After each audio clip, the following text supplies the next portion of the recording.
Arrancamos. Okay. Todo suyo, profe. Hola, buenas tardes. Bueno, estimado estudiante, hoy tenemos una clase magistral especial. Realmente hemos invitado a dos docentes de Buenos Aires, uno básicamente especialista en nariz y el otro es el doctor García, que ahora después se los voy a presentar. Y el segundo docente es el doctor Braulio Peralta, que dirige justamente la formación de residentes de cirugía plástica en Buenos Aires. Básicamente tiene relación con uno de los hospitales, que es el Hospital Fiorito de Buenos Aires. Walter nos ha estado siempre asistiendo y nos ha estado ayudando en todo lo que es las presentaciones estas, pero en especial hoy vamos a tomarnos 2 minutitos antes de mostrarles a los docentes de Buenos Aires que se conectan, ya están conectados, pero presentárselo a ustedes. Queremos mostrarles la actividad que se desarrolló el día lunes en nuestra universidad, que estuvo a cargo del profesor Barrovecchio. Y algunos estuvieron presentes, otros no, pero para que vean lo que tanto insistían en ver los cadáveres, las disecciones. Bueno, esto es una parte de lo que hemos estado viendo y que el profesor Barrovecchio lo ha estado presentando para ustedes. Profesor. Buenas tardes. Nuevamente el agradecimiento a los invitados especiales para esta charla y esta conferencia que van a dar tan importante. Muchas gracias por aceptar y participar con nosotros como lo hacen todos los años. Ustedes saben que el lunes pasado, ayer, estuvimos haciendo unas mostraciones de material cadavérico que disponía la cátedra, relacionado fundamentalmente a miembro superior, miembro inferior y cabeza y cuello. Y dejamos para el próximo módulo lo que corresponde a tórax, abdomen y sistema nervioso central. O sea que vamos a seguir haciendo mostraciones. En esta oportunidad participó el doctor Peláez junto con los auxiliares, alumnos, y Walter, que fue el que nos estuvo filmando y sacando fotografías. Algunas pueden ustedes observar acá, ¿no es cierto?, del material que estábamos mostrando y la participación y colaboración de los estudiantes y de los auxiliares. También de la gente que está a cargo de los pasantes que están a cargo del laboratorio. Si queréis seguir pasando algunas imágenes, bueno, ahí tenemos una mesa de disección con los preparados, con los docentes exponiendo y los estudiantes observando, que luego se acercaron, después de hacer la exposición, se acercaron para manipular el material cadavérico con la delicadeza, el cuidado y el respeto que corresponde para poder ir identificando lo que es al tacto, un músculo, un tendón, una arteria, una vena, etcétera, etcétera. Inclusive vamos a elaborar una encuesta de satisfacción de parte de ustedes para ver cuáles son las opiniones y qué es lo que ustedes nos pueden aportar a nosotros para mejorar estas actividades de demostración cadavérica. Va a ser una cosa muy simple, anónima, por supuesto, que no están comprometidos, pero para nosotros va a ser de suma utilidad, para saber qué es lo que podemos ir optimizando y mejorando para próximas oportunidades. Así que estén atentos que a través de las actividades prácticas se las vamos a hacer llegar. Bien, ¿hay algo más para mostrar? Está todo. Bueno, muchísimas gracias y vamos a escuchar las importantes conferencias. Gracias, profesor Barrovecchio. Ahora sí me conecto yo. Aquí estamos. Ahora sí. Doctor García, el profesor García es justamente cirujano plástico, se dedica básicamente a rinoplastias, o sea, nada mejor indicado que invitarlo a él para que nos dé una charla sobre la anatomía nasal. El profesor José Luis García ha tenido la oportunidad de estar en nuestra cátedra ya el año pasado, estuvo presentando con ustedes y estuvo en la organización del congreso que hicimos el año pasado acá. Así que muchas gracias, doctor José Luis, y bueno, bienvenido como siempre al claustro. Entonces, como les comentaba, el profesor García, que ustedes están viendo a la derecha de ustedes, está conectado en su clínica en Buenos Aires, ahí lo tienen. Básicamente el profesor García es un cirujano plástico dedicado específicamente a cirugía nasal, así que nada mejor que escuchar anatomía nasal por un especialista. Y el doctor Peralta, que ustedes lo están viendo abajo, el doctor Braulio Peralta también es colega, cirujano plástico, también ejerce su profesión y su especialidad en Buenos Aires y está a cargo de la formación de los residentes del Hospital Fiorito. O sea que es también docente de alma. Desde que lo conozco, el doctor Peralta siempre ha sido un docente incansable de transmitir la parte científica y el doctor va a hablar sobre el séptimo par. Así que, doctor García, lo dejo para que usted pueda compartir pantalla. Como doctor, voy compartiendo. Usted me dice sí. Ahí se ve. Está perfecto, se ve perfecto. Bueno, permítame correr la presentación. ¿Ahí se ve? Perfecto. Sí, excelente. ¿Y se escucha? Genial. Bueno, sin más dilaciones, muchísimas gracias. Buenas tardes a todos los alumnos, a todas las autoridades. Un gran agradecimiento al doctor Moretti y al doctor Barbecchio. Me tomo 3 segundos para felicitar todas estas iniciativas de mejorar el estudio, el análisis, el conocimiento de esta ciencia que tanto nos ayuda a todos los que hacemos medicina, que es la anatomía. Así que complacidísimo de formar parte de este gran grupo y bueno, vamos a tratar de transmitir algo más para el conocimiento de ustedes. Como bien decía el doctor Moretti, yo soy el doctor José Luis García, me dedico exclusivamente a la cirugía plástica de nariz y vamos a tratar de introducir un poco más en lo que es la anatomía de la región nasal y perinasal. Vamos a tratar de que sea algo un tanto más didáctico para todos ustedes y bueno, siempre voy a estar presto para poder apoyar y ayudar en cualquier otro concepto que ustedes necesiten. Bien.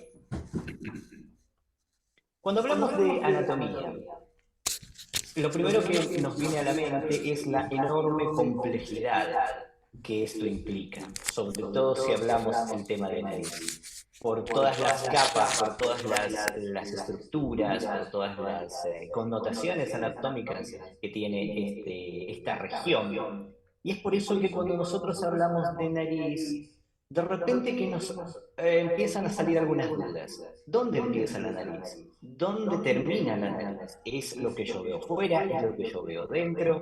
¿Es lo que está a un lado, a un costado? Bueno, ahora vamos a tratar de organizar un poco la información, que la tengo así toda desarmada, y vamos a seguir un pequeño plan de acción.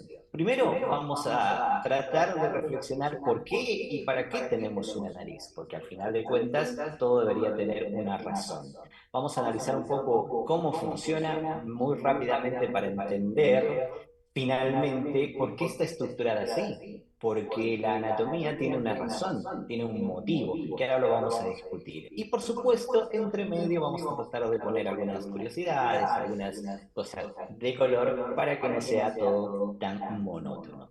Así que arranquemos. Preguntémonos, ¿por qué y para qué tengo nariz? ¿Qué pasó? Al final de cuentas, nosotros somos un ser que ha ido evolucionando en el tiempo y en algún momento apareció la nariz. Entonces, para tal fin podemos dar dos razonamientos. Una razón funcional y una razón evolutiva. Vamos con lo primero. Y vamos a hacer un poquitín de historia. Hace muchos millones de años atrás, el primer esbozo de nariz nació con este primer ser que desarrolló pulmones porque dejó la fase acuática para hacerse anfibia y luego terrestre. Este es el reptiliomorfo, el primer anfibio conocido hace 330 millones de años atrás. Este pequeño ser empezó a denotar que tenía más oportunidades en la superficie. Se desarrollaron lo que iban a ser los primeros mamíferos y convivieron con los dinosaurios, como el Pteratfila, hace 270 millones. Luego ocurre lo que todos sabemos, el gran meteoro, el gran cataclismo que aniquiló a los dinosaurios y dejó a la Tierra en una nube de polvo densa durante miles y cientos de miles de años. Y tuvieron que albergarse bajo la tierra. El sinodonte con estos primeros mamariformes, desarrollaron una trompa y un hocico, salieron de la superficie y empezaron a evolucionar. Y es así que, más o menos hace 12 millones de años, aparece el primer homínido. Y por el hecho de que teníamos en ese tiempo un cerebro mucho más grande, necesitábamos un órgano que administrara la entrada del aire, del oxígeno. Y es así que el Paranthropus, hace 7 millones de años atrás, el primer homínido bipedestado, es el que desarrolla el primer bozo de nariz. Y de ahí viene la evolución nuestra, porque el empuje funcional hizo de que este órgano pasara de ser simplemente dos ventanas de aire en el frente de nuestra cara, a algo mucho más elaborado. Y acá podemos ver cómo durante el paso de estos miles de años fuimos cambiando hasta desarrollar estas capacidades de poder concentrar el aire, de poder administrarlo, porque nuestro cerebro cada vez era más grande y más complejo. Y a medida que nos acercamos a la época contemporánea, fíjense cómo va desarrollando también esta capacidad de ser un órgano de identidad. Hasta que, más o menos unos 50.000 años atrás, se desarrollan nuestras capacidades cognitivas verdaderas y podemos llegar a este punto. Obviamente que nosotros seguimos evolucionando, nuestra nariz seguramente, junto con todo, va a ir cambiando, pero este es un buen punto de arranque porque ninguna circunstancia humana puede reflexionarse por fuera de lo que es la evolución. Entonces, una vez que sabemos por qué tenemos nariz, podemos entrar ya un poquito a saber qué pasa, cuál es la forma y cuáles son los conceptos que nosotros deberíamos tomar para entender esta situación. Cabe mencionar que para nombrar a las estructuras anatómicas que vamos a discutir, tomamos esta terminología anatómica en su segunda versión, este a gran acuerdo de la International Federation of Association of Anatomists, que trata de poner una nomenclatura que sea entendible para todas las lenguas, para todos los idiomas, en el cual estamos muy enfrascados y que realmente la potenciamos porque no hay nada mejor que tener un buen idioma para entendernos entre todos. Entonces, vamos a dividir el análisis de nuestra nariz y de todo lo que implica lo perinasal en tres grandes bloques. Vamos a discutir cómo es el aspecto externo, cómo es la nariz por dentro y cómo es la nariz por fuera en el tema de organización. Vamos a lo que es el aspecto externo. Esta es un área que por ahí no se la ve muy levemente por el hecho de que nos dejamos llevar mucho por lo que está por dentro. Pero así como tenemos regiones anatómicas internas, también las tenemos externas. Es por eso que partimos desde las unidades estéticas como sectores que dividimos nosotros para poder encontrar y analizar las estructuras, y la nariz no es la excepción. Entonces, vamos a plantearnos algunos puntos y algunas líneas específicas para analizar la nariz por fuera, que son más o menos estas. Obviamente no vamos a discutirlas todas, pero vamos a dar una pequeña explicación de las más importantes, porque estos son como puntos referenciales que denotan cosas que están pasando y cambiando en la anatomía justo por detrás de la piel. Vamos a arrancar por la clavícula. Yo les voy a poner el nombre NTA2 en terminología anatómica, cómo se nombra normalmente en español, cómo se nombra en inglés y de qué se trata. ¿Sí? La glabela, seguramente muchos ya lo conocen, es esta eminencia que está justo en medio de los arcos superciliares. Se podría decir que es el inicio de la nariz desde arriba hacia abajo. Más abajo de esto tenemos el riñón, ¿sí? Que esta es la unión entre la parte ósea de la nariz y la parte cartilaginosa. Y suele ser esa pequeña girita, esa pequeña montañita que sentimos, bueno, algunos más que otros, que es lo que nosotros disminuimos, pero bueno, se refiere a esta transición entre el tejido óseo y el tejido cartilaginoso por debajo de la piel. Luego tenemos el apex nasi, que como todos verán es la punta nasal. Una de las regiones, si no la más importante para todos los que nos dedicamos a nariz, ya que es la parte más adelantada de la nariz y por ende del rostro. Por lo tanto, su connotación es muy importante, sobre todo para la identificación de la persona en razón de su anatomía. ¿Sí? Por debajo tenemos el subnasal o subnasal, que es el punto más caudal, es decir, el más inferior y posterior de la nariz, que denota el punto básico de la base columelar. Y si hablamos un poco de estas líneas, podríamos mencionar a la continua linearácea, que es conocida como línea continua lateral, que va desde la cabeza de la ceja haciendo una curva hasta el ala nasal específicamente, que transmite esta sensación piramidal, trapezoide, que tiene que tener la nariz en su contexto normal. Otra de las líneas importantes es el sulcus nasala, el famoso surco nasal o nasal groove, que es esa pequeña pero importante depresión entre los tres cuartos superiores de la nariz y ese cuarto inferior. Es lo que nos caracteriza como seres humanos ante las otras especies de mamíferos. Y el acá, la nariz o el nariz, que es básicamente la fosa nasal, la narina. De hecho, de acá viene el nombre de nariz. Y mira lo que venimos aprendiendo. Esta es la apertura, que lógicamente la entendemos por donde va a entrar el aire. ¿Sí? Pero no es una abertura común y corriente, tiene muchas connotaciones que lo van a ir viendo a medida que vayamos analizando. Bueno, obviamente estos puntos externos se pueden dividir en regiones y esto nos sirve para entender de qué están hechas esas regiones. Por ejemplo, si vamos al radix nasi, que es todo este área celeste, si la analizamos en las capas que contiene, desde fuera para adentro vamos a encontrar piel, la grasita o el tejido celular subcutáneo, un tanto fibroso, el cartílago y por debajo hueso. ¿Sí? Que es, digamos, un tejido un poco más grueso. Sin embargo, unos cuantos milímetros hacia abajo nos encontramos con el dorso nasal, el dorso nasal, que acá apenas si tenemos una capa de piel y por debajo está el cartílago o el hueso. Es súper finita, por eso que esta zona es sumamente delicada y cualquiera que la palpa puede sentir exactamente qué es lo que está pasando abajo. Si nos vamos un poco más inferior hacia el ápex nazi, ahí tenemos la piel y una mayor cantidad de grasita y de fibra por debajo. Es interesante cómo la nariz en tan poco espacio puede transicionar tanto. Y lo interesante de esta región es que no vamos a encontrar hueso, es todo cartílago. Por eso su movilidad, por eso esa característica tan especial. Entonces la analizamos de esa manera.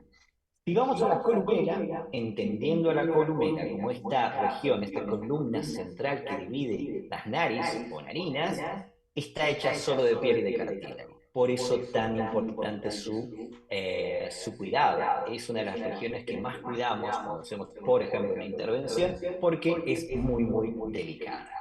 Y por último, pero no menos importante, el ala nasal, el famoso ala nasal. Acá ya dejamos esta confusión porque en algún momento uno podría pensar que acá puede haber algo esquelético, puede haber algo cartilaginoso. No, les cuento que el ala nasal está hecha solo de piel y tejido fibrocutáneo especial que le da la forma y esa resistencia. Es un avance evolutivo impresionantemente exitoso que solamente tiene piel y fibra. Así que a cuidarlo, ¿sí? Bien, entonces, si nosotros contemplamos esta situación, ya podemos avanzar a lo que vamos a ver por dentro. Y vamos a arrancar hablando, por supuesto, de la parte muscular. No vamos a entrar mucho en este tema porque esencialmente la nariz no tiene una musculatura muy importante en el sentido de volumen, pero sí en el sentido de movimiento, porque obviamente los músculos que van a estar alrededor de nuestra nariz tienen que ver con la mímica facial. Por lo tanto, son importantes resaltarlos, como por ejemplo el procerus, que nos da el seno fruncido, el levator labial superior y el equinasi, que puede levantar parte del labio y parte del ala nasal, como cuando le estamos gruñendo a alguien, un recuerdo evolutivo también de cuando hablábamos a gruñidos. El alarm nasalis, que este sí tiene una importancia porque aumenta el diámetro de la nariz, de la narina, cuando tenemos alguna compensación, algunos lo tienen más desarrollados que otros, y el nasalis, que es el que forma esas arruguitas, que algunas veces algunos también se las están queriendo quitar. Pero bueno, capaz mención especial para el depresor septinasi, que es el músculo que deprime la punta nasal. Y en algunas genéticas todavía lo tienen conservado. Sonríen y se les baja la punta. Bueno, ese es un recuerdo evolutivo de lo que les contaba anteriormente. Bien, también una mención muy leve de lo que son los vasos sanguíneos y los nervios, que esto implicaría otro capítulo más grande, pero quiero profundizar en lo más básico. Después podemos ir ahondando en detalles y capaz hacer alguna otra clase en el tema. En lo que me quiero concentrar es en este sector, en los huesos y los cartílagos, la base esencial de lo que es la nariz y lo que es lo perinasal.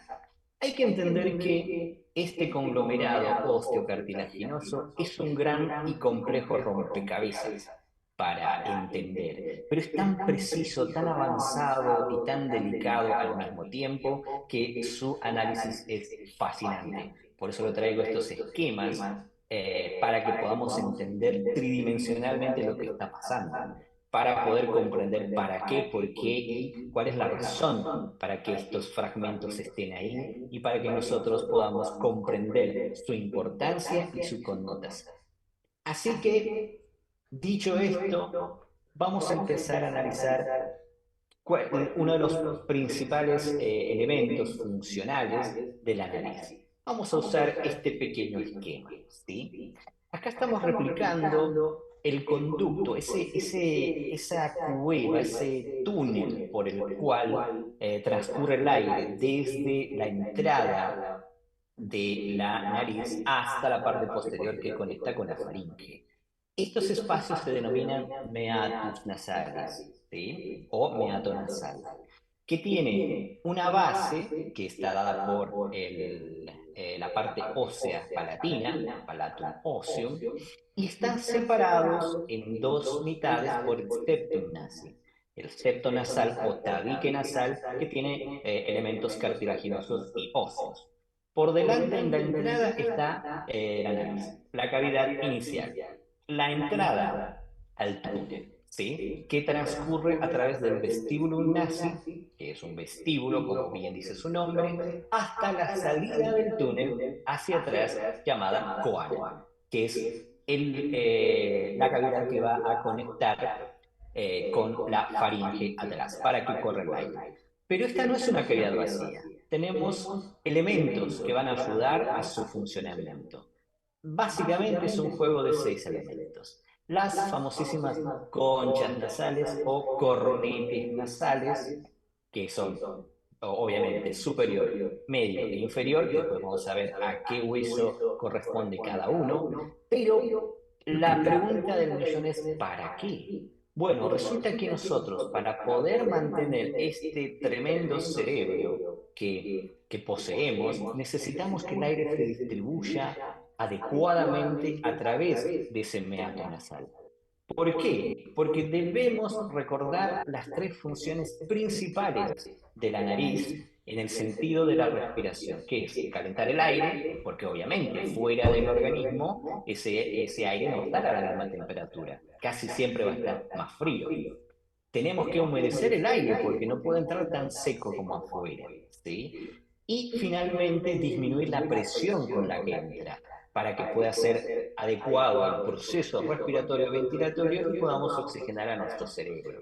¿No me creen? Bueno, intenten taparse la nariz y respirar por la boca unos cuantos segundos, automáticamente su organismo los va a llevar a tener que dar por lo menos unas respiraciones por la nariz, porque para eso está diseñada, ¿sí? Entre otras cosas. Esto es menester comprenderlo para saber por qué las estructuras están ahí. Si nosotros hacemos un corte sagital de esta estructura, vemos los meatos, ¿sí? Estas cavernitas que les dije que arrancan en la nariz y terminan en la coana. El septum o tabique nasal con la parte septal, la parte cartilaginosa y boberiana, que ahora lo van a ver en detalle, y las tres estructuras que mencionamos, los tres cornetes o conchas, superior, medio e inferior, que a su vez van a crear tres espacios meatales diferentes. Esto para poder controlar las densidades del aire y poder generar esa buena ventilación, esa buena respiración. Esta es la razón principal por la que nosotros tenemos nariz, ¿sí? Entonces, ahora sí, comprendiendo esta situación, podemos ir a analizar cada una de esas piezas, una por una, en el menor tiempo posible para que se comprenda. Y vamos a arrancar con el hueso maxilar, ¿sí? O maxilar superior, también conocido. La maxila es este hueso que es la piedra fundamental de la nariz, ¿sí? Complementado con su contraparte, que es un hueso simétrico, evoca un cubo con distintas prolongaciones o procesos que va a darle la primera caja, la primera estabilidad a todo lo que estamos hablando en razón del órgano nasal, ¿sí? Cada uno de estos elementos alargados se llama proceso. Pero no hay que perder el sentido de que estos huesos están soldados, están como que adheridos. Si bien se los estudia por separado, forman una sola masa, el famoso viscerocráneo, ¿sí? Entonces, vamos a tratar de hacer el ejercicio de separarlos de ese viscerocráneo. Acá tenemos la maxila in situ, en su lugar original. Si nosotros pudiéramos sacar esa maxila y verla fuera del viscerocráneo, tendríamos algo así. ¿Sí? Podemos ver la connotación, su reflejo hacia el contralateral y las otras estructuras con las que se relaciona. Por ejemplo, el os lacrimale o hueso lagrimal o el os etmoidale o hueso etmoidal. Fíjense la intrincadísima complejidad que tiene este hueso. Es fantástico. Vamos a analizarlo un poco más de cerca. Visto frontalmente, lo primero que identificamos es ese cuerpo maxilar, el corpo maxilaris, que es la base, la estructura, la fuerza de este hueso y sus distintos procesos. Hacia arriba tenemos el proceso frontalis, el frontal que obviamente se va a articular con el hueso frontal, el proceso cigomáticos, a articularse con el hueso nombrado, y los procesos alveolares que van a contener los alveolos dentarios. ¿Sí? Pero a su vez tiene este complemento con el otro lado. Y acá podemos ver algunos detalles de sus estructuras más lineales. Por ejemplo, el margo infraorbitalis, que es el reborde orbitario, el foramen infraorbitale, emergencia de elementos vasculares nerviosos muy importantes que los vamos a dar en detalle, y un detalle para la incisura nasalis. Esta es la que se conoce como escutadura piriforme, por el hecho de que parece una perita, pero bueno, como estamos combinados hacia la terminología anatómica, la llamamos incisura nasalis a este borde libre que tiene el margen de la cavidad nasal. Vamos a la vista lateral. Yo siempre les voy a marcar en qué sentido y a qué lado está la parte anterior de cada elemento. Bien, analicémoslo. Tenemos la crista lacrimalis anterior, que esta es esta cresta que va a proteger parte de la glándula lagrimal, que se va a complementar con el hueso lagrimal. Tenemos la spina nasalis anterior, que esta es un elemento anatómico muy importante, tanto de referencia como de sostén, porque acá es donde se apoya, entre otras cosas, el septum nasal cartilaginoso.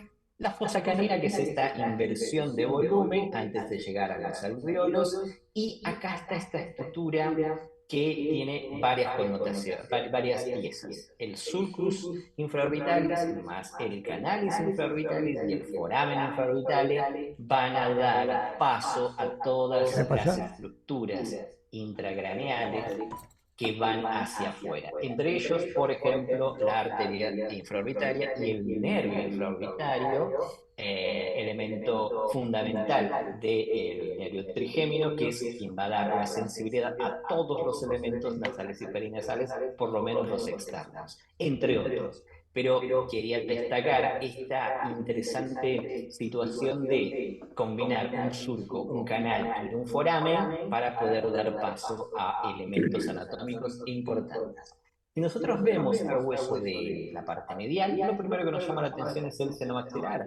Tremenda cavidad con su IAP correspondiente. ¿Pero qué pasó acá? Bueno, resulta que este hueso, como la mayoría de los huesos de la cara, son huecos, no son macizos. Y ustedes dirán, ¿pero por qué? Bueno, imagínense, si nosotros tuviéramos los huesos completamente macizos, ¿cuán pesada sería nuestra cabeza?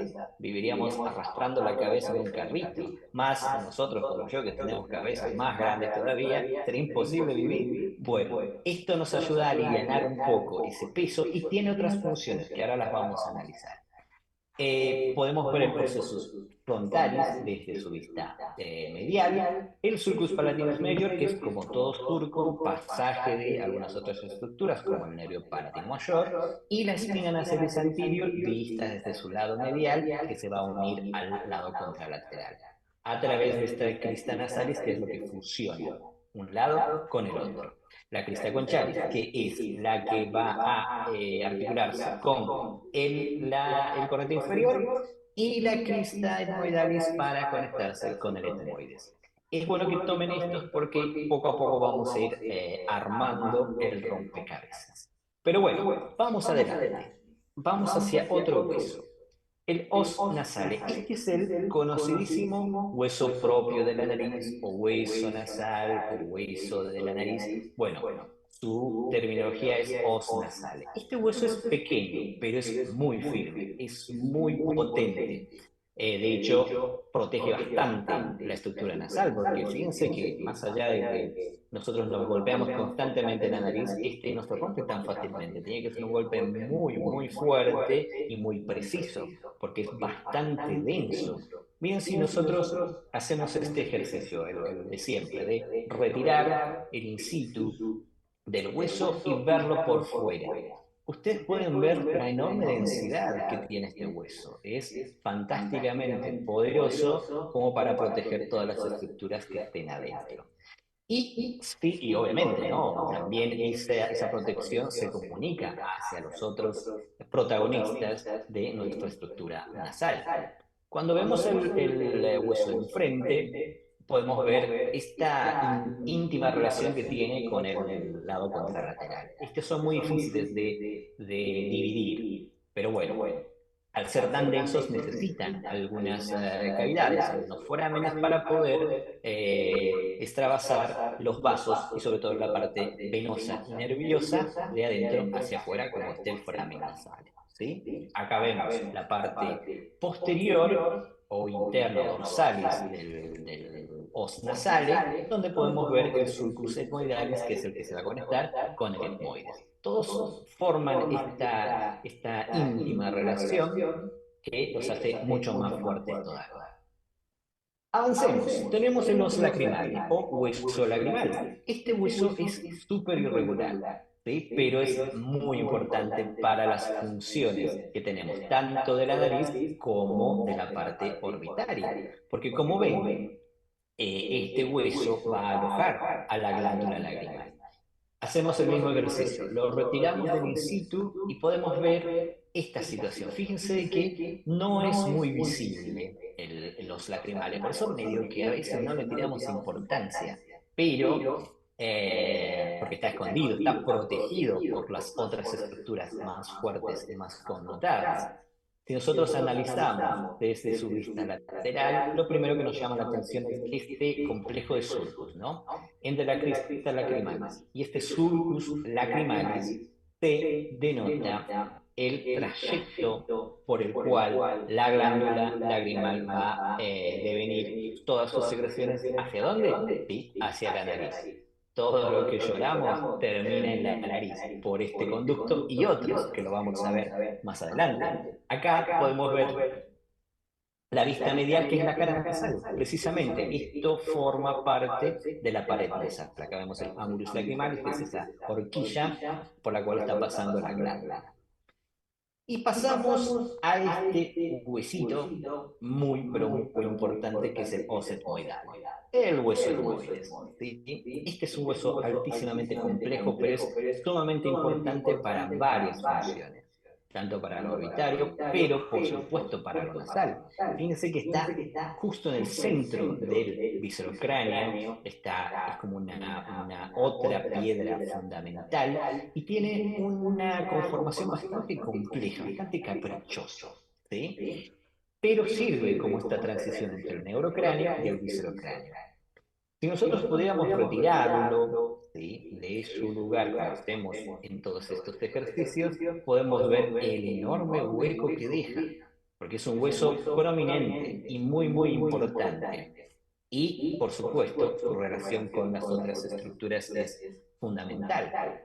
Ahora, viéndolo de frente al etmoides, nos llama la atención esta estructura que se llama cristaglia, que está metida en el neurocráneo, de hecho está en contacto con el encéfalo, pero capaz la que nos interesa para lo que estamos hablando es esta lámina, la lámina perpendicular. Esta es la parte ósea del tabique nasal, del septum nasal. Ustedes han debido escuchar, cuando van a un otorrino y le saca una placa o una tomografía, le dice, tenés torcido el tabique. Bueno, es este hueso el que normalmente está desviado cuando se tiene este diagnóstico. Obviamente con palabras más elegantes, ¿no? Pero por acá, por estos estrechos, está pasando el aire. Y por eso cuando esto se dobla puede tener esta connotación de insuficiencia ventilatoria o respiratoria. A los lados están estos cuerpos grandes e intrincados que se denominan laberintos etmoidales o laberintos etmoidales, llenos de celdas, por esta connotación que les decía de que tenemos muchas cavidades, muchos espacios en los huesos de la cara. Si lo vemos en lateral, empiezan a aparecer estructuras mucho más importantes, por ejemplo la cristaglia, ¿sí?, que, como les decía, va del encéfalo. Pero además de esta lámina orbital que forma parte de la órbita y en transparencia podemos ver las celdas etmoidales, aparecen dos estructuras muy importantes. La concha nasalis superior y la concha nasalis media con su infundíbulo. Es decir, que estas dos estructuras tan importantes, ¿recuerdan el esquemita que vimos al principio? Bueno, dos de las tres están en este hueso, la concha nasalis superior y la concha nasalis media, como lo vemos ahí arriba, están formando dos de estos tres elementos. Es decir, que el óseo etmoidal es muy importante para comprender el funcionamiento y cómo va el tema de las separaciones. Y ni qué decir, hacia adelante tenemos precisamente la lámina perpendicular, de la que hablábamos. Esta es la parte ósea del septum nasal o tabique nasal que está dividiendo los dos meatos. Entonces, este hueso tiene gran importancia para comprender este concepto anatómico funcional de la nariz en su razón respiratoria. Si lo vemos de arriba, podemos ver la proyección de la lámina perpendicular y aparece la lámina cribrosa, que por acá van a estar pasando las terminaciones del nervio olfatorio, por eso es muy importante contenerla y no tocarla para no lesionarla, y vemos las aberturas de las células etmoidales, que son un montón y altamente variables, pero tienen esa misma función. ¿Sí? El hueso etmoidal es el que más celdas va a tener, más espacios va a tener en nuestra anatomía y tiene esta función neumática, pero debemos recordar que todas estas cavidades están cubiertas por mucosa, casi la misma mucosa que recubre la fosa nasal. Ahora las vamos a unir todas y vamos a ver el aparato que forman. Pero vamos a nombrar algunos huesitos que por ahí a veces no les damos mucha pelota, como por ejemplo el vomer. El vomer termina de formar el septum óseo hacia atrás. Es básicamente la terminación de esos túneles de los meatos nasales. Si lo sacamos de su posición, tenemos esta situación. Fíjense de que principalmente es esa división entre las dos coanas hacia atrás. Acá vemos la concha nasal inferior y la maxila para referirnos y referenciarnos. Si vemos al bómer de frente, vemos el ala vomeris que se va a articular con el esfenoides, otro hueso importante de la base del cráneo. Y en lateral podemos ver, además de su ala vomeris, este sulcus vomeris, que es intrincado, ¿por qué? Porque va a estar ahí pegada a la mucosa nasal. Y la mucosa nasal tiene muchos vasos, tiene muchos nervios, entonces necesita muchos canales como para poder contenerlos. Y hacia atrás, la separación de estas coanas, ¿sí? Y tenemos acá, independiente a la concha nasal inferior, la que nos faltaba, el cornete inferior, ¿sí? Va, hacemos lo mismo, lo retiramos porque es un huesito súper, súper irregular. Acá están los dos sacados de su cavidad y tienen esta situación tan especial. Realmente parece como una costra, es una concha, por eso el nombre, ¿sí? Si nosotros analizamos en su vista lateral, podemos ver estos procesos, el etmoidalis, que va al etmoides, el lacrimalis, que se confunciona con el lagrimal, esta parte que es el proceso maxilar, que se va a unir al maxilar, cerrando un poco ese meato maxilar, pero lo más importante ocurre en su vista medial, ¿sí? Porque si bien tenemos los procesos, acá aparece esa última pieza que les mencionaba. El cornete inferior o concha inferior que va a terminar de armar esta triada que nos da esa connotación funcional del meato nasal. Fíjense que estamos terminando de armar el rompecabezas. Y quería mencionar que cuando yo agrupo todos estos espacios, ¿sí? De los que hablaba, todas estas, toda esta entidad neumática de los huesos de la cara, tanto de la nariz como lo perinasal, vamos a estar hablando de un sistema que es fundamental para el funcionamiento humano, ¿sí? Que es lo que se conoce como sinus intermucosum o lo que conocemos vulgarmente como senos paranasales. ¿Sí? Porque estas cavidades nos van a ayudar a tener el funcionamiento que requiere nuestro organismo para poder complementar este calentamiento del aire, esta humidificación y muchas otras cosas más. Entonces, si nosotros hacemos unos cortes progresivos, podemos ir encontrando las estructuras que ya mencionamos. Fíjense el hiatus maxilares, el sinus maxilaris. Acá podemos ver un corte casi a medial, a sagital, con la emergencia de las coanas. Podemos ver la parte cartilaginosa y ósea del septum. Lo vemos al vomer, que está esta conformación muy posterior. Y por supuesto, todos los senos. Pero como les decía, todos estos están cubiertos de mucosa, ¿sí? Que es muy parecida a esta que tenemos en el septo nasal y en todo el piso y las paredes. Entonces se están envolviendo todas estas estructuras, pero a su vez están abocadas. Y todas estas celdas, todos estos espacios van a salir y van a drenar. ¿A dónde? A la nariz. Y acá tenemos, por ejemplo, bueno, un detalle de los espacios que se forman a través de los cornetes, meato superior, medio e inferior. Acá están un poquito coloreados ya los huesitos como para que podamos identificarlos. Este espacio, que es el que va a drenar hacia el etmoides, colocamos nuevamente las conchas o los cornetes y lo tapizamos de mucosa. Y acá es lo importante, porque vamos a ver hacia dónde van a drenar cada uno de los espacios. Por ejemplo, el canalis nasolacrimalis va a drenar las lágrimas, ¿sí? El ductus frontonasalis va a drenar el seno frontal.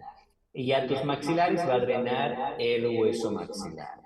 El hiatus semilunaris va a ser como un desfiladero de todas estas avocaciones y las células etmoidales van a drenarse a este nivel. Es por eso que cuando nosotros lloramos o nos emocionamos o estamos tristes o estamos agripados, parecería que se nos llena de moco todo. Bueno, resulta que todo al final está comunicado y todo drena en la nariz. ¿Sí? Por eso es muy importante comprender esta situación. Sobre todo cuando las cosas no andan muy bien. Porque así como es un sistema altamente evolucionado, con mucha funcionalidad, y tiene un montón de piezas que son cartilaginosas, óseas y todo lo demás, cuando empieza a fallar, tenemos problemas. Porque esa circulación tiene que ser constante, tiene que ser precisa. Entonces, si se nos cierra alguno de los ductos por inflamación, por alergia, por llanto, por gripe o por trauma, toda esa secreción se empieza a acumular en esos espacios y si se nos contamina, si nos infecta, viene la temida sinusitis. Y es por eso que le tememos, porque suficiente que una celda comprometida va a comprometer todo el sistema. Fíjense qué importante es saber la connotación anatómica para poder trasladarla a la parte clínica. Entonces, no se olviden que todo este conglomerado participa de un sistema casi aparte. Por eso es tan importante conocer, respetar y detallar para que yo lo pueda tratar cuando estas cosas no funcionen muy bien. Y como parte final de esta clase, vamos a hablar de lo que es la nariz externa. La nariz externa, esta que es un poco más familiar para nosotros, porque está prácticamente conformada de cartílago. Acá no vamos a ver mucho hueso. Así que brevemente vamos analizando los cartílagos más importantes. El primero que vamos a analizar es el cartílago septimnasi, el cartílago septal nasal. Ahora, acá quiero hacer un buen énfasis porque a pesar de que a este cartílago nos enseñaron como si fueran tres, en realidad es uno solo, ¿sí? Y así lo denomina la terminología anatómica, ¿sí? El cartílago es septinasi y estas alitas que se le forman a los costados son los procesos laterales del cartílago septinasi. Porque en un momento a estos de arriba los llamaban triangulares y a este de abajo lo llamaban cuadrangulares. Pero bueno, hoy en día estamos como que contemplando la unificación de estos términos. ¿Y por qué es importante? Porque la conjunción de estas estructuras, sobre todo la relación entre el cuerpo, el septinasi con sus procesos, va a formar este ángulo que se denomina válvula nasal interna. Por acá está corriendo el aire. Entonces, por eso cuando yo lastimo, corto, fragmento, traumatizo u opero, puedo estar cerrando este espacio y comprometiendo la entrada del aire con sus consecuencias. Acá artificialmente separamos los procesos laterales para que se pueda ver el septum nasal cartilaginoso tal como lo conocemos. Y sobre todo para distinguir sus dos partes. La parte cartilaginosa en sí misma y esta parte que se denomina pars mobilis septinasi. Ah, porque va a haber una B. Esta parte que algunos autores lo llaman septum membranoso es móvil. Y ahora van a ver por qué. Pero antes quiero presentarles a la vedette de los cartílagos, al menos para nosotros que nos dedicamos a esto, que es el cartílago alaris major, el famoso cartílago alar. Este es el cartílago más complejo de toda la anatomía nasal por su conformación y porque es único de la especie, ¿sí? Y tiene esta convivencia y esta complicidad con su contralateral y también con los otros cartílagos, ¿sí?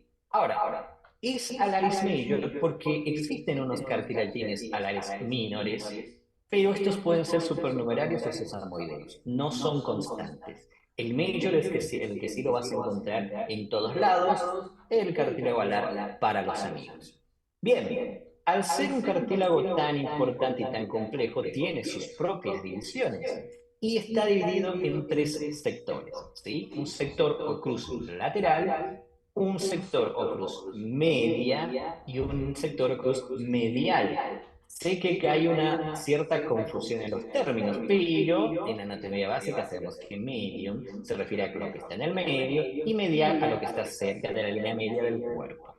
Pero le agregamos un sector más que es la pars mobilis septinasi B. Sí, es el complemento. Ahora lo vamos a ver.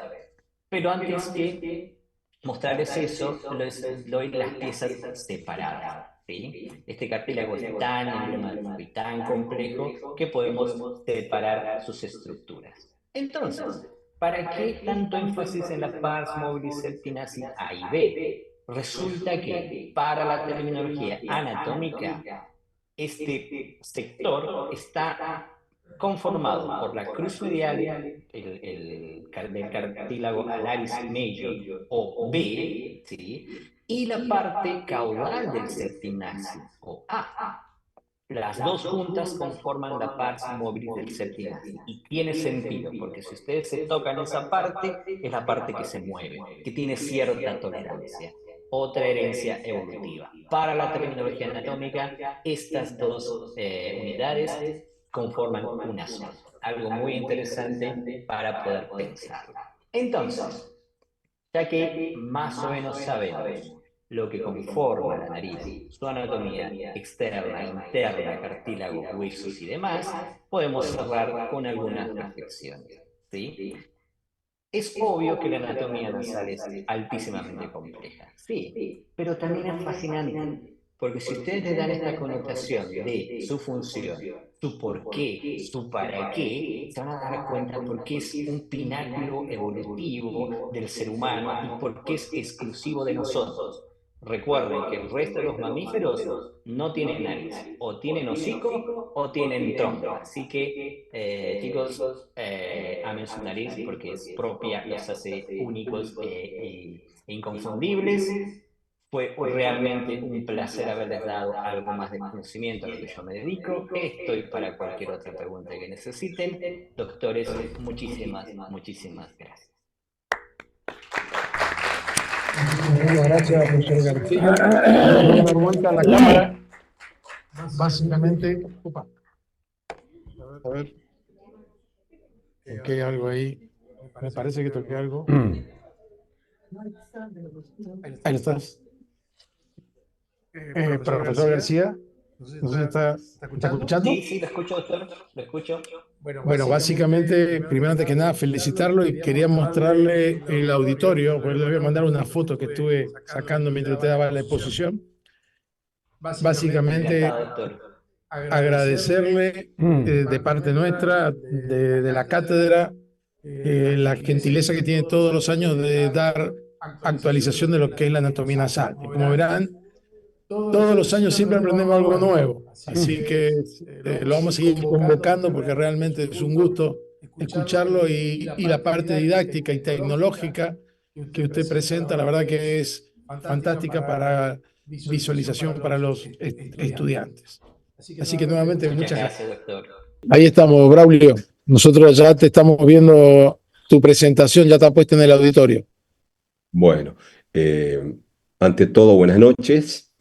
Quiero agradecer al doctor Moretti la posibilidad de poder compartir toda nuestra experiencia en la docencia y también agradecer la invitación a su cátedra de anatomía, como también al profesor emérito de la cátedra, el doctor Barrovecchio, a la presencia del mismo, lo cual a nosotros nos jerarquiza. Y, y bueno, eh, para no perder tanto tiempo, quisiera comenzar la exposición, doctor Moretti, si es que está todo en orden. Sí, Comenzamos. perfecto. Se lo escucha y se lo ve perfecto. Tenemos la presentación suya ya acá. Bueno. Bueno, buenas noches también a los futuros colegas que están en el auditorio, que obviamente no los veo. Me toca hoy exponer sobre el séptimo par craneal, sobre la anatomía del nervio facial. pero primero voy a hacer una breve reseña histórica, porque yo sé que al doctor Moretti le gusta. Entonces, y todo comenzó con este señor Sommering, que era un médico prusiano, que presentó en el año 1778, la cantidad de años que pasaron, presentó la clasificación de los pares craneales y los enumeró en número de 12, con una serie de características en las cuales decía eh, que respondían a la ley de la simetría, no sé, por lo tanto había uno a la derecha y otro a la izquierda del neuroeje. ¿Mm? También decía que debían ocupar en toda la cavidad la cavidad craneana, y otra característica era que debía atravesar todas las capas del encéfalos, o sea, la pía madre, la aracnoide, la dura madre y por último la pared ósea del cráneo. Entonces el doctor Sommerlin comenzó y los enumeró a los pares craneales, que fue su gran aporte. Hasta el día de hoy nadie lo pudo superar, porque inclusive los trabajos que se dieron a continuación confirmaron su tesis doctoral. El primer par es el olfatorio, el segundo es el óptico, el tercero es el motor ocular común, el cuarto es el patético, el quinto es el trigémino, que es el nervio más grueso del organismo, el motor ocular externo, el séptimo par, del cual nos vamos a charlar hoy, el auditivo, que es el octavo, el noveno, que es el glosofaringio, el décimo, que es el nemogástrico, el 11, que es el espinal, y el último, el 12, que es el hipogloso mayor. O sea que gracias al doctor Sommering tenemos hoy esta, esta, esta charla sobre los pares craneales. Y también determinó el maestro Sommering que había un foramen de salida, usando terminología anatómica, o sea, los agujeros de la base del cráneo en los cuales entran y salen los pares craneales. Acá tenemos toda la terminología anatómica de los pares craneales que se ven, la foramina quimosa osis del etmoide, y así como ustedes lo están leyendo en pantalla. Y el séptimo par craneal, ya no hablamos de conducto auditivo interno ni tampoco del acueducto de Falopio, sino simplemente hablamos ya del meatus acutis internus o del canalis nervi faciali. Y ustedes verán toda la terminología anatómica de los foramen de salida de los pares craneales. También se hizo una clasificación desde el punto de vista fisiológica. Eran todos sensitivos, motores, mixtos, que eran todos los pares craneales. Entonces, el maestro dijo que los sensitivos eran el primero, el segundo y el octavo par craneal, y que los motores eran el tercer par, el cuarto par, el sexto, el décimo primero y el décimo segundo. Y los mixtos era el trigémino, el facial, el glosofaringio y el neumogástrico. Y entonces vamos a hablar del séptimo par craneal, que es un nervio mixto. ¿Mm? Eh, Muy bien. Es un nervio mixto, tiene funciones sensitivas, motoras y parasimpáticas, las cuales comienzan y terminan en la porción caudal de la protuberancia. ¿Mm? Estos núcleos motores son el núcleo motor del séptimo par craneal. Recordar que la parte superior de este nervio envía fibras motoras al músculo frontal del lado contralateral, por lo tanto tiene una inervación bicortical. El núcleo salivatorio superior, que está en rojo acá, chiquito, que recibe las sensaciones, emite, da lugar a proyecciones parasimpáticas a las glándulas salivares y linguales. Y la parte superior del núcleo solitario, ¿no?, recibe las sensaciones gustativas de los dos tercios posteriores de la lengua y el paladar, ¿no? Eso sería, todo esto se ubica en la parte caudal de la protuberancia, en la sustancia reticular, por delante y por dentro del nervio trigémino. Y una vez este, em, que sale de la protuberancia, este nervio eh, se proyecta oblicuamente acompañado del nervio intermediario de Wisber hacia el, hacia el conducto auditivo interno, más conocido como el canalis del meatus acuticus internus y el canalis del nervio facialis. Como vemos acá, se dirige oblicuamente y se introduce en la cavidad del mismo.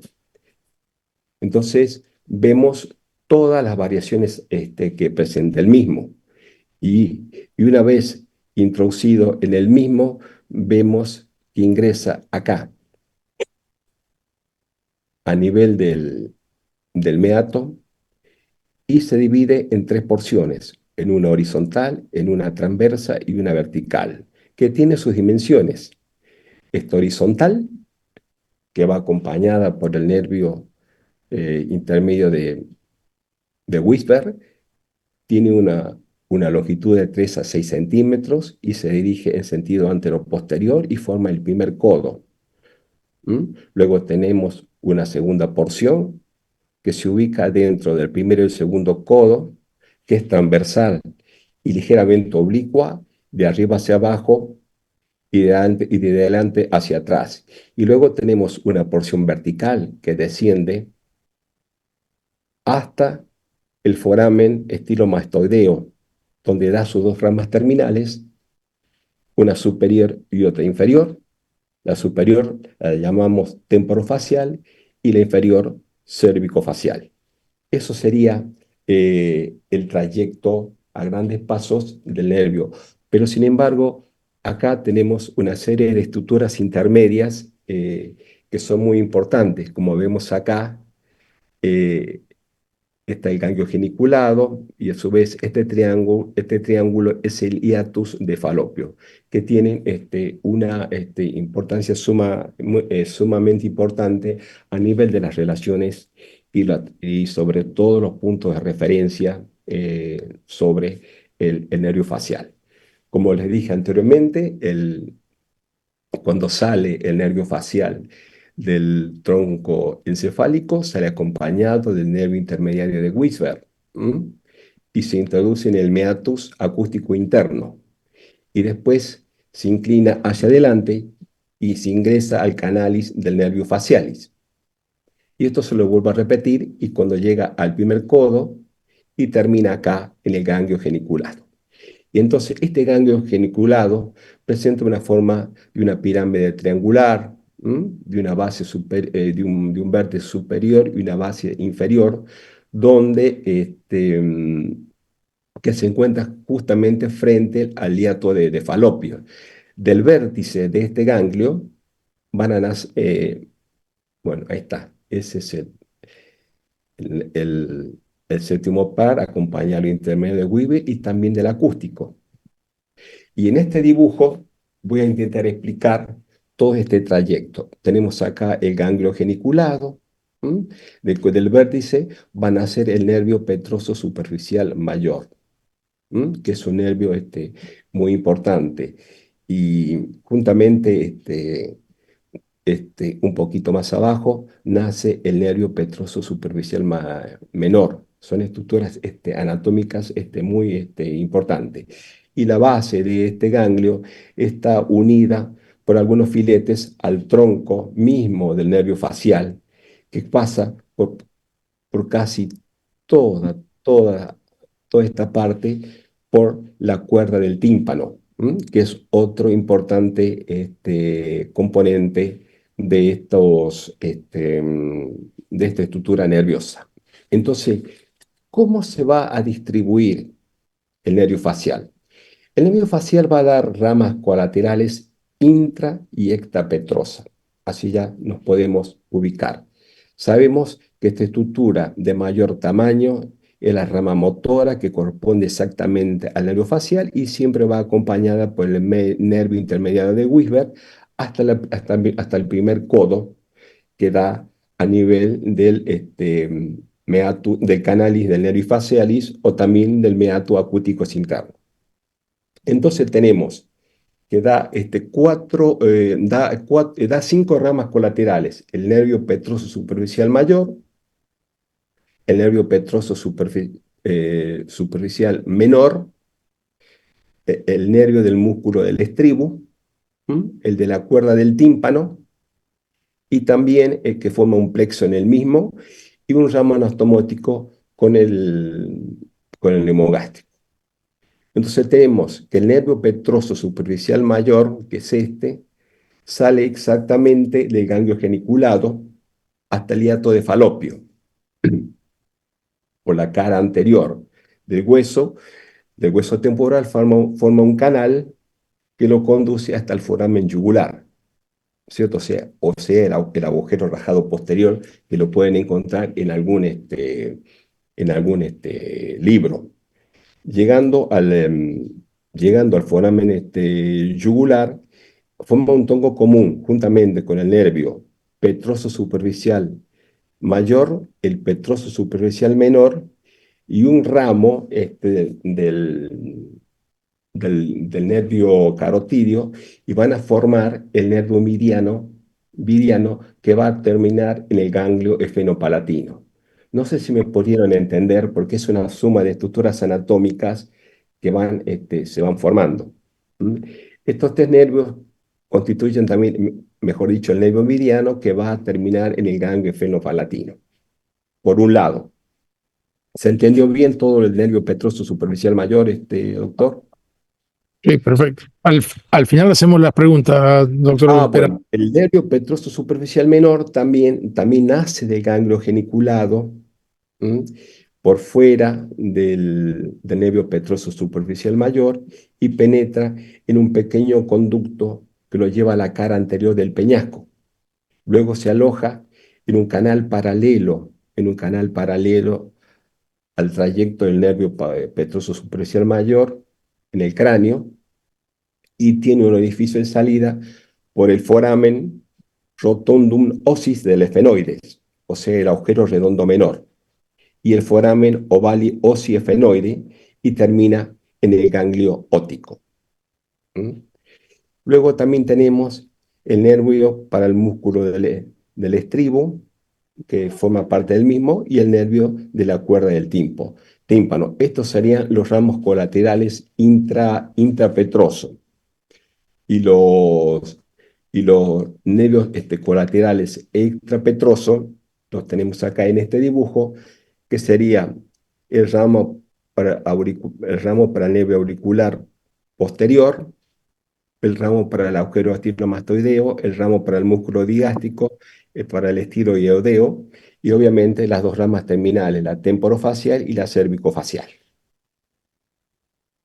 Muy bien. Entonces, luego de haber sintetizado todo el trayecto del nervio facial, voy a compartir con ustedes esta disección anatómica de Gabriela. Es del doctor Cotofana, pero es realizada por una cirujana de Porto Alegre, Brasil, donde podemos observar cómo levanta el SMAS, que es el sistema músculo-amponeurótico superficial, y vemos la cara profunda del mismo, y acá vemos la fascia parótido-masseterina, que cubre la glándula parótida, que no la nombré y que la pasa. Bueno, ellos tienen 5 reparos anatómicos.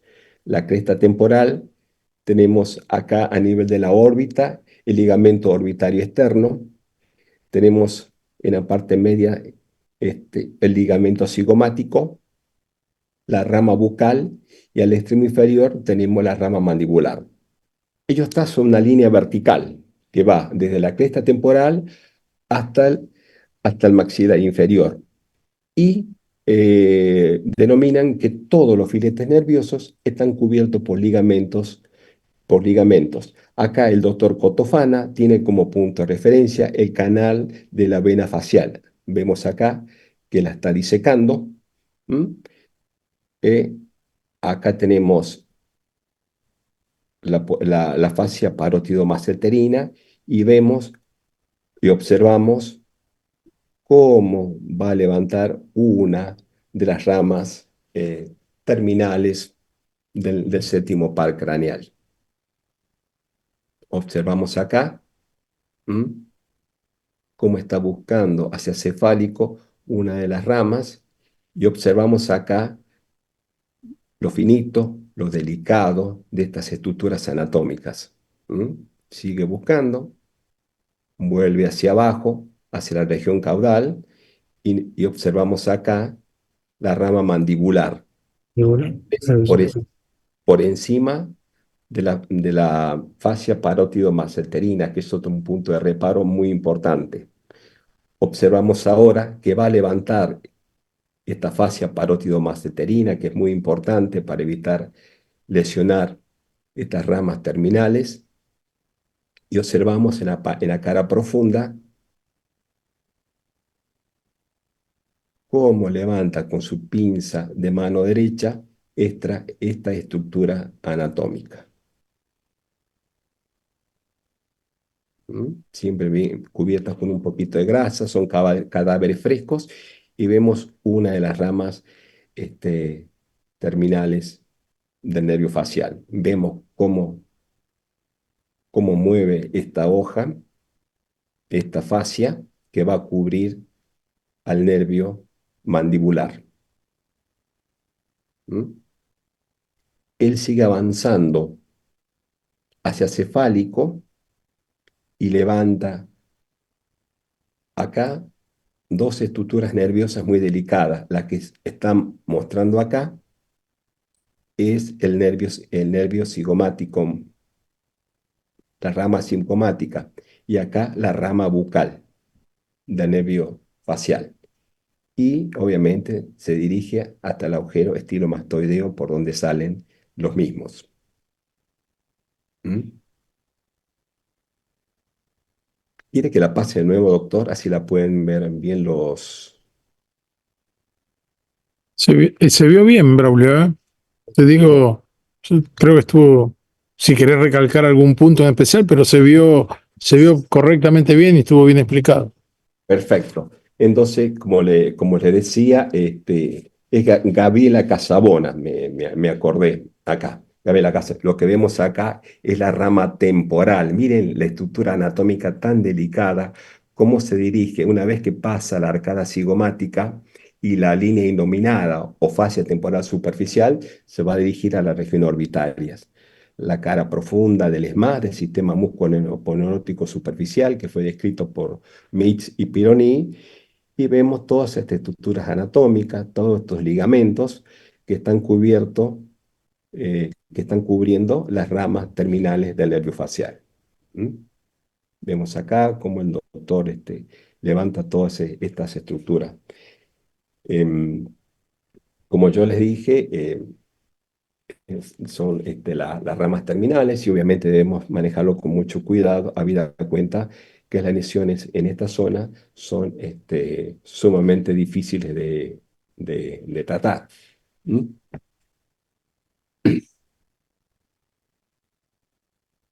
Vemos acá cómo respeta la anatomía, la vena facial nuevamente. Esta nueva generación de anatomistas está trabajando mucho, habida cuenta de la gran cantidad de productos que se inyectan en la cara y obviamente suelen tener problemas o a veces se inyectan directamente de arterias y todos esos productos van al cerebro con sus problemas correspondientes.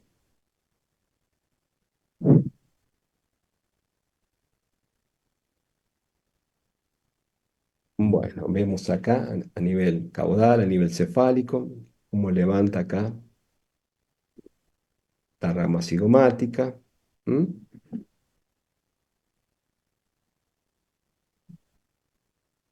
Nuevamente vemos acá la rama mandibular, ¿m?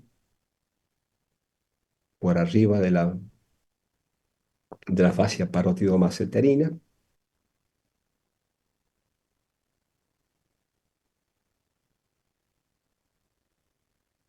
La levanta la misma y se va a la cara profunda, ¿m? Y podemos observar ambas estructuras anatómicas en la superficie y en la profundidad.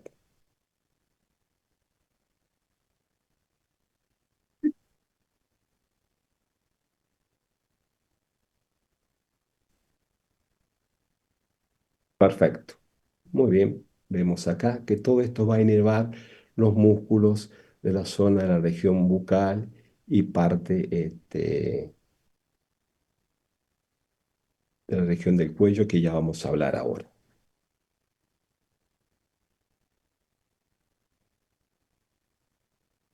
Todos estos nervios terminales obviamente tienen ramas, qué bien que se ve la rama bucal, la rama cigomática,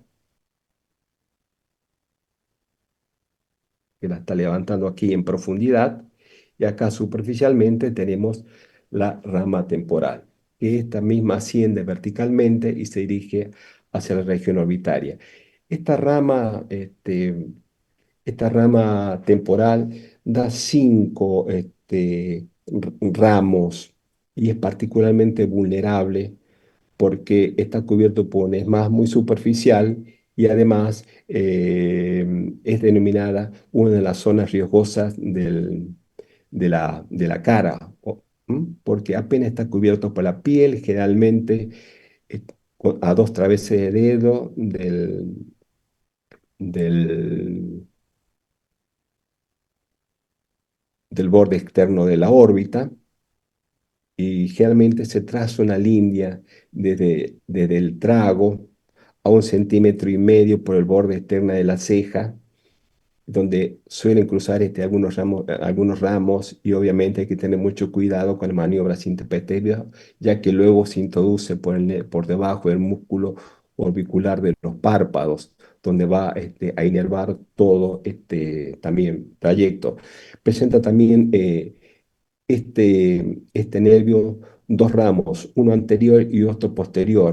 El anterior se proyecta sobre la apófisis orbitaria externa y está a 2 centímetros por encima de la ceja.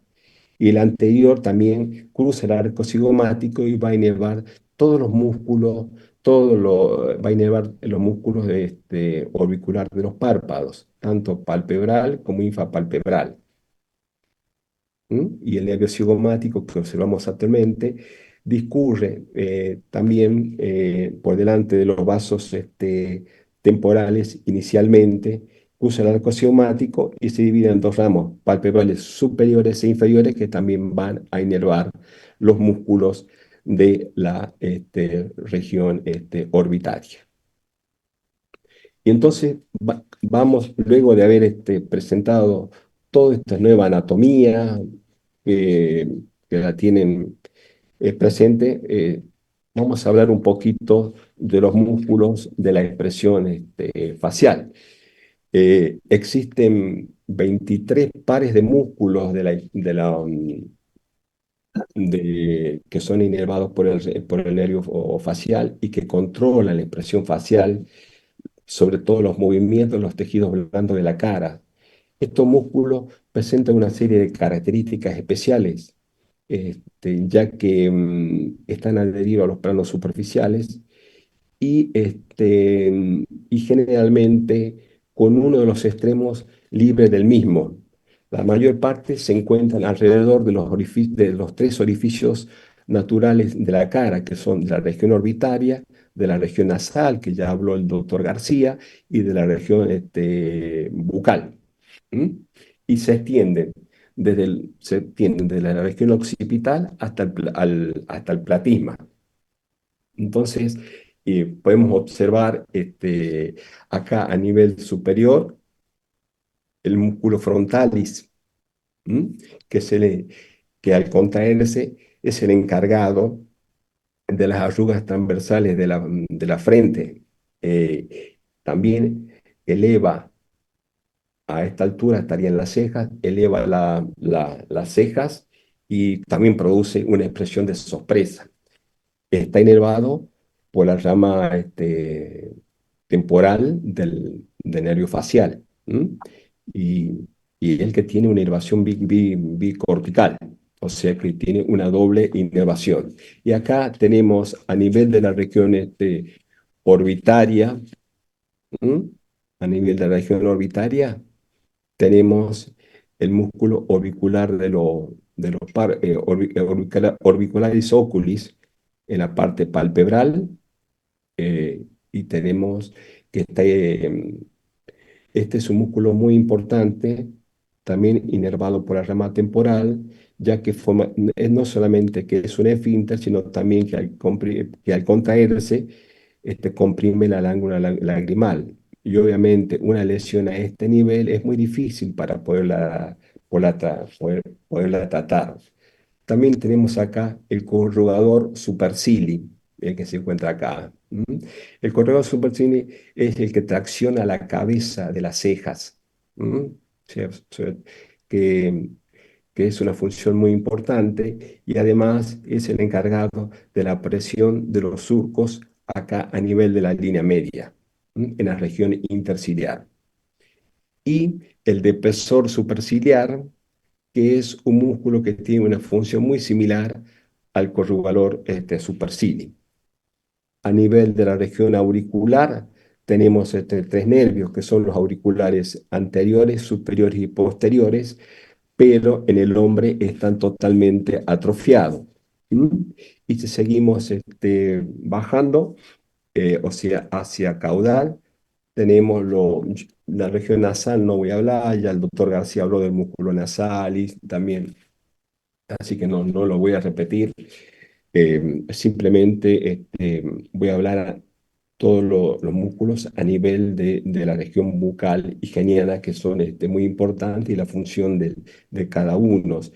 Y tenemos acá el elevator del labio superior, que es un músculo muy importante, ya que eleva el labio superior. ¿M? Y después tenemos el elevator labial superiores a la cae nasalis, que se encuentra acá, que también eleva el ana nasal y la porción mediana y paramediana del labio superior. Otro músculo muy importante de la cara es el levator del ángulo oris. No sé si ustedes llegan a ver porque la letra es un poco chiquitita.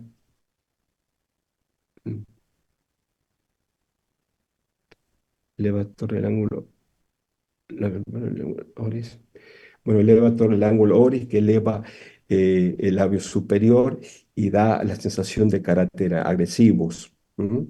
También tenemos los músculos cigomáticos mayores y menores, que también tienen una función muy importante. El cigomático menor, el cigomáticus menor eleva el labio superior, y el mayor eleva la comisura de los labios, y también forma parte y eleva el pliegue nasolabial. Ujú. Bueno, acá a nivel del cuello tenemos el músculo platysma, que es un músculo retractor y es un músculo depresor de la comisura labial.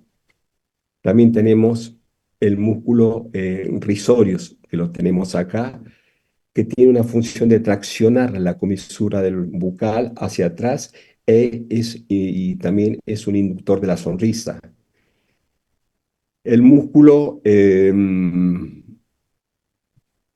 buccinator, también, que aumenta la longitud del labio, da tono a la mejilla y participa en acción de soplar o de silbar. Y en la región de la mandíbula tenemos acá el depresor del ángulo oris, que baja la comisura labial el depresor del labio inferioris, que baja el labio inferior y, y vierte el borde libre del labio. Y el músculo mentalis, que es un elevador del labio inferior, interviene en la acción de mascullar. Esos serían las funciones más importantes de cada uno de los músculos de la cara, que están inervados, estos 23 pares de músculos, por el nervio facial. Entonces, cuando uno ve este paciente con la parálisis facial, uno puede observar la asimetría que hay en la cara.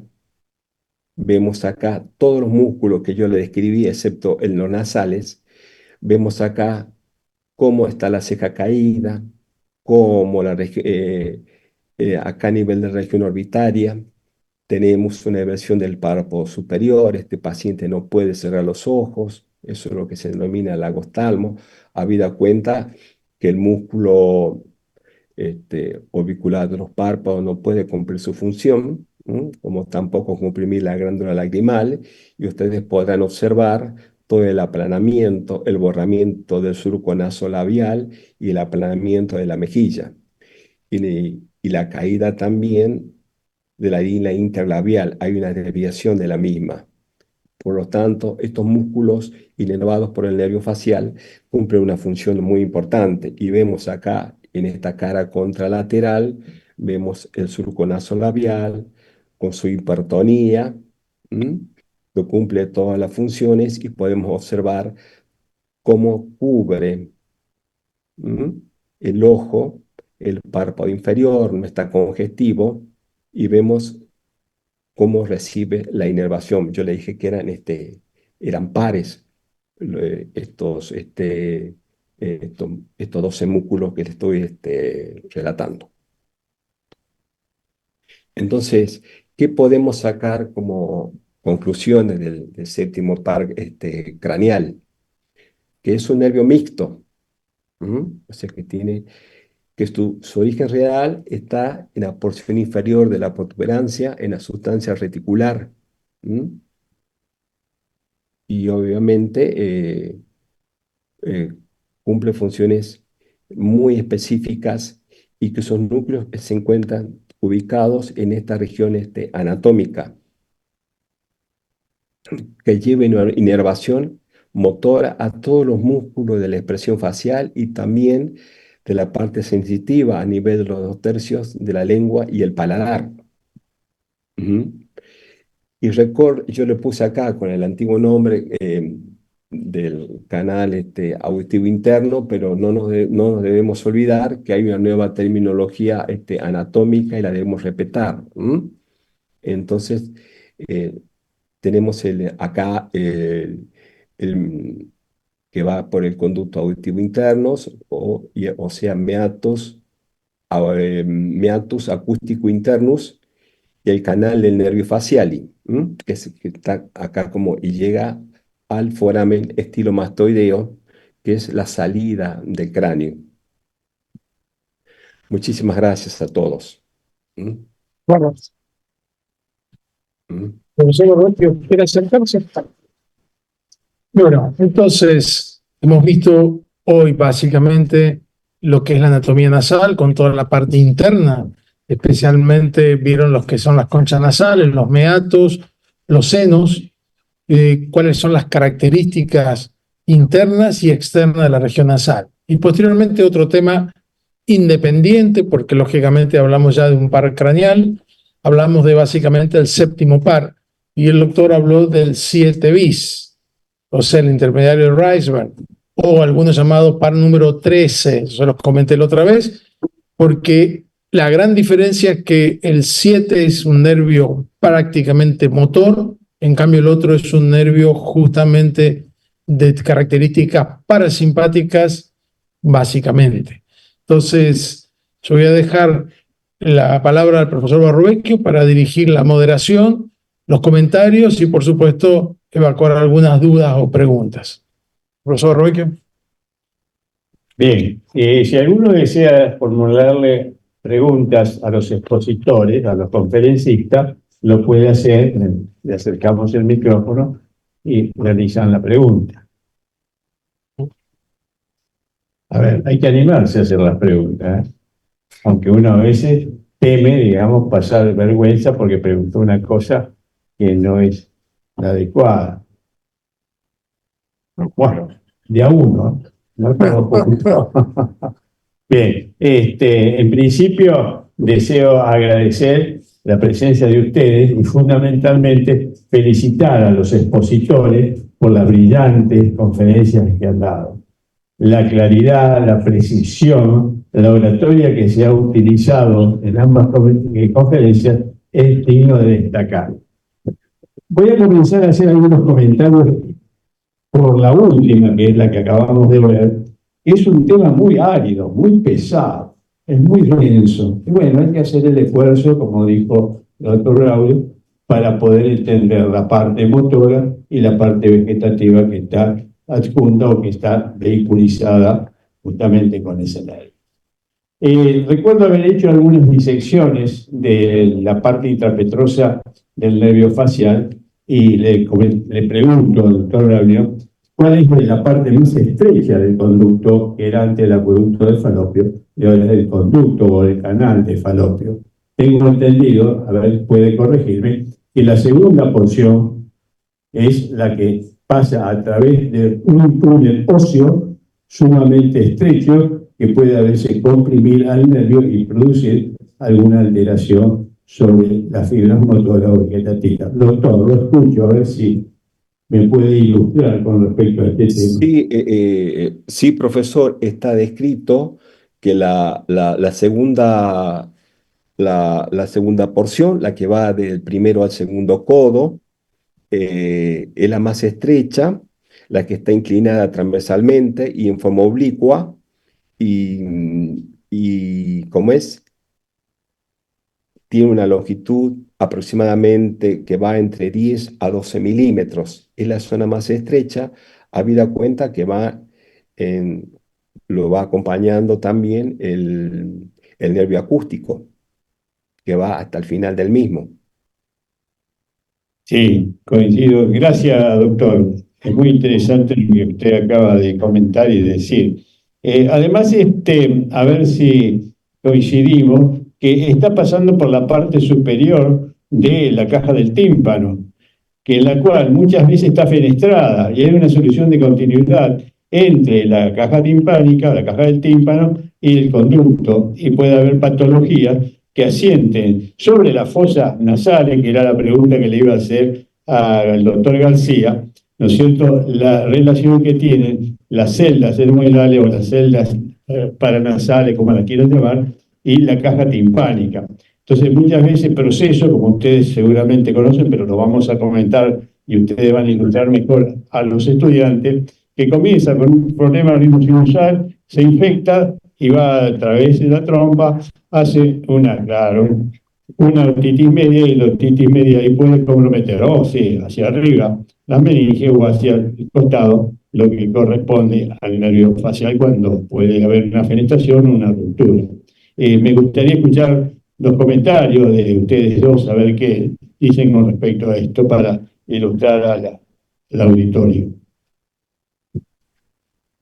Como no, doctor, si me lo permite y si se me escucha, evidentemente fantástico, el área petrosa, el área timpánica, que inicialmente se la veía como esencialmente auditiva, hoy en día sabemos que puede ser sumamente compleja su inflamación, su infección, porque están pasando elementos anatómicos sumamente importantes. Y bueno, también tememos mucho cuando consideramos o presenciamos algún traumatismo que afecta a la mastoides, toda la parte petrosa, de que puede estar afectada no solamente la audición, sino también la sensibilidad, la parte nerviosa y esta descarga, ¿no? Porque te hablaba del tema de la caja timpánica y cuán importante es que esa caja, que es totalmente rígida, se nos vaya descomprimiendo constantemente para no someter a presión al tímpano. El tema de la famosa trompa de Eustaquio, que ahora ya la conocemos mejor como tuba auditiva, que es la que desemboca en la nasofaringe, tiene que estar en óptimas condiciones para que no le dé tanta tensión al tímpano y no se nos rompa. Entonces, yo creo que es menester comprender y cruzar todos estos conocimientos desde distintos ámbitos, distintos ángulos, para considerar la importancia de las regiones. Por eso yo celebro que se pueda hacer este análisis, digamos, interdisciplinario, si se puede poner el término, para comprender y darle esa connotación de importancia, porque durante mucho tiempo pensábamos que eran estructuras completamente separadas, ¿no? Tema tímpano, tema auditivo, tema facial, tema nariz, tema etmoides, decíamos, caramba, son un montón de cosas, pero como ven, todo está conjuncionado. Todo funciona con la conjunción de todo. Es como un maravilloso rompecabezas y la verdad que eso hay que celebrarlo. Muchísimas gracias, doctor. Excelente la explicación que usted ha dado con respecto a la caja del tímpano, a la mastoide, inclusive la clasificación y subclasificación de la distribución de las celdas intramastoideas, para ver la distribución de las mismas. Y al profesor Braulio también muy agradecido por su exposición. Quisiera agregarle un poquitito acá a nivel del conducto auditivo interno, ya que estamos hablando del mismo, cuando el nervio sigue el mismo trayecto rectilíneo, que juntamente con el auditivo, que está situado por debajo de él y que esboza un canal para recibirlo. Y en cuanto al nervio intermediario de Weaver, camina entre armo, que es la parte sensitiva, justificando aquí también por esta situación el nombre de intermedio. Y cada uno de estos, este nervio, el facial, el auditivo, el intermedio, posee una vaina propia, una vaina pial propia. Entonces, la aracnoide generalmente cubre a estos tres nervios en una vaina común. Y cualquier patología que se instale acá es sumamente riesgosa. Obviamente hablando a lo que hace José Luis, pero en el hospital vemos últimamente que ya no es tanto el problema a nivel infeccioso que se presenta, sino es traumático. Habida cuenta de las grandes peleas que hay a nivel de la salida de las canchas de fútbol o también los chicos jóvenes que ya no pegan un golpe de puño, sino van y pegan ya un puntapié a nivel de la cabeza y obviamente que el hueso temporal no está exento de recibir traumatismos. Entonces se reciben muchos traumatismos a nivel de la región del cráneo y de la cara, obviamente, porque aumentó toda la agresión de nuestra sociedad. Eso es lo que estamos viendo. Yo hace 20 años sí veíamos estos problemas que tiene José Luis, pero hoy son fracturas a nivel de la mastoide y a nivel del peñasco. Y obviamente gravísimo, gravísimo, porque todos vienen con parálisis facial, todos. Además, ocurre que puede haber fracturas comminutas, pequeñitas, ¿no es cierto? Que uno no las puede estar pegando ni armando porque no coincide, como si fuera un rompecabezas que no lo puede armar. Sí, Es sí. mucho más complicado y más laboriosa la actividad del cirujano. Uno ya acá tiene que actuar muchas veces con el otólogo y últimamente con el neurocirujano. Ya se acabó nosotros como cirujano plástico de ir a operar porque obviamente no dominamos esa zona tan precisa y es microscópica. Pero sabemos que el nervio facial le interesa al clínico, le interesa al cirujano plástico, le interesa al otólogo, le interesa a todo el mundo porque la patología también se presenta no solamente a nivel periférico, como estamos hablando, sino también a nivel facial. Por eso yo le hice hincapié en el trayecto de la salida, que cuando nace junto con con el nervio intermediario de Weaver, que, que está frente del, del ángulo pontocerebeloso, que es lugar frecuente de mucha patología tumoral. Y muchos de estos pacientes se porque dicen, Bueno, a mi papá lo operaron del cerebro y ahora vienen con una parálisis facial. Entonces uno tiene que explicarle al familiar cuál es el problema que tenía, porque a veces no se comunica bien simplemente por la proximidad de estos centros nerviosos tan especiales que es lo mismo.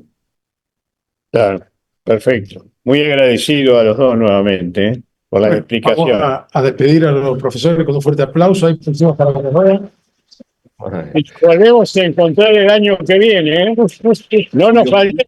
Pero Si Dios sería quiere, todo un gusto, doctor. Saludos les agradezco muchísimo para que ustedes, ¿no? tratamos Sí. lo más simple posible al facial para que lo puedan entender, porque es sumamente difícil en 20 minutos comprimir Por supuesto. eh, el trayecto tan difícil. Muchísimas gracias, profesor. Muchísimas gracias. Hay dos detalles que quiero destacar antes de terminar. Primero, la evolución filogenética y ontogénica que hizo sobre la nariz. Y usted, todo el desarrollo sobre los pares craneales, ¿no es cierto? ¿Quién fue el que dio la clasificación de los pares craneales? Ambos, nuevamente, felicitaciones. Sí, profesor, y si me permite algo, un aporte, el aporte de Sommerlin luego fue confirmado en el año 1907 por la escuela francesa, por Talpen, en la cual volvió a afirmar todas las disecciones anatómicas del maestro Sommerlin. Y han pasado muchos años y todavía no lo pudieron superar. Fueron ambas tesis doctorales. Bueno, muchísimas gracias. Bueno, para los alumnos que seguramente esto les va a interesar, ya se acerca el parcial. Acuérdense que lo que comentó el profesor Peralta sobre el nervio facial, origen aparente y origen real, no entra en este parcial, porque eso entra para neuroanatomía. Es decir, sí, bueno, pero esto ya está siempre estipulado así. Acuérdense que los orígenes aparentes, lo que él comentó de los núcleos del solitario, que ustedes dijeron, oye, ¿de qué está hablando? Eso lo vamos a ver todo en neuroanatomía, que es para el segundo semestre. En este parcial, lo que entra es del tercer par al par número 12, el 7 y el 7 bis, por supuesto, pero el primero y el segundo par no entran en este parcial, entran en neuroanatomía, y lo que se evalúa es el trayecto del nervio y, por supuesto, sus relaciones. Pero, como comentó el profesor bien detalladamente, eso entra en neuroanatomía.